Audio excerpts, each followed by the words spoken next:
আন্তর্জাতিক মাতৃভাষা দিবস এবং শহীদ দিবস উপলক্ষে আমরা বিনম্র শ্রদ্ধা জানাই 1952 আমাদের ভাষা শহীদদের উদ্দেশ্যে এবং পরবর্তীতে 1968, 69, 71, 1990 এবং 2024 হয়ে বিভিন্ন সময়ে যারা এদেশের জন্য সর্বোচ্চ আত্মত্যাগ করেছেন তাদের সকলকে বিনম্র চিত্তে আজকে স্মরণ করছি।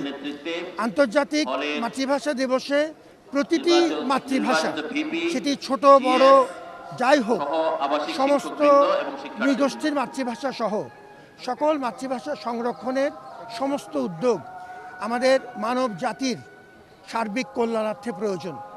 এই স্বীকৃতিটুক আমাদের মাতৃভাষা দিবসে বাংলার জন্য যারা জীবন বাজি রেখে সংগ্রাম করেছিলেন এবং আত্মহত্যা করেছেন তাদের কারণেই এই আন্তর্জাতিক স্বীকৃতিটুক আমরা পেয়েছি।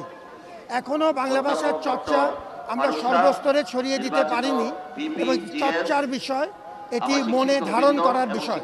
অনেক উদ্যোগ নেওয়া হয়েছে, পরিস্থিতির কিছুটা উন্নতি হয়েছে, কিন্তু আমাদের পথ চলা মাতৃভাষাকে, সমস্ত মাতৃভাষাকে সম্মান করে আমাদের বাংলা সহ সমস্ত মাতৃভাষা চর্চার মাধ্যমে জাগরুক থাকুক, সেই উদ্যোগ বুঝিয়ে থাকুক।